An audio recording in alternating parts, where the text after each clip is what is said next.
लगभग हाँ या ना 9.4 लाख एकड़ जमीन डोनेटेड है, सिर्फ डोनेटेड है, ये सिर्फ डोनेटेड है। Donated आप तो कहते हैं मुसलमान इतना पिछड़ा हुआ है, इतनी जमीन, ये तो बात है ना।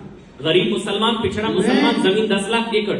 इस बात को मोदी लेकर राज में अच्छी तरक्की हुई है। नहीं, मैं इस बात को लेकर कभी नहीं कहता कि वक्फ बोर्ड के अंदर करप्शन नहीं था। स्टेट गवर्नमेंट की निगरानी में, चाहे बीजेपी की सरकार हो या कांग्रेस की हो या किसी अन्य पार्टी, हर राज्य सरकार के अंदर जो भी वक्फ बोर्ड रहा है उसके अंदर करप्शन हुए हैं, उसमें सबने फायदा उठाया, सभी पार्टियों, ये मैंने। लेकिन सुधार के नाम पर आप और उसको बिगाड़ रहे हैं। क्या कि देखिए, इनका कानून इन्होंने बनाया कि भाई आप अगर वक्फ करना चाहते हैं तो you should be practicing Muslim for the at least 5 years।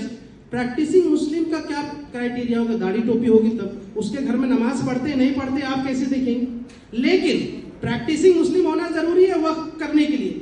लेकिन आप वक्फ बोर्ड में, सेंट्रल काउंसिल में 2 नॉन मुस्लिम अनिवार्य हो सकते, कोई हिंदू वक्फ नहीं कर सकता, लेकिन बोर्ड मेंबर में होंगे और स्टेट में होंगे। ये गजब का कानून। अच्छा, इसी बात को 1955 में और 1995 में जो संशोधन हुए थे उसमें ये था कि वक्फ बोर्ड में सिर्फ मुस्लिम ही वक्फ कर सकते हैं। लेकिन 2013 में एक संशोधन आया था जिसके बाद ये तय हुआ था कि नॉन मुस्लिम भी वक्फ कर सकते हैं, डोनेट कर सकते हैं। और उसको कौन समर्थन किया था?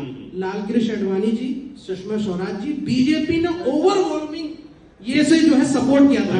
आज इनको लगता है कि शहजाद पूनावाला आप उनसे बड़े नेता हैं, मोदी जी, योगी जी, क्या आडवाणी जी से और सुषमा स्वराज जी से बड़े नेता हैं? अरे तय कीजिए ना, झूठ।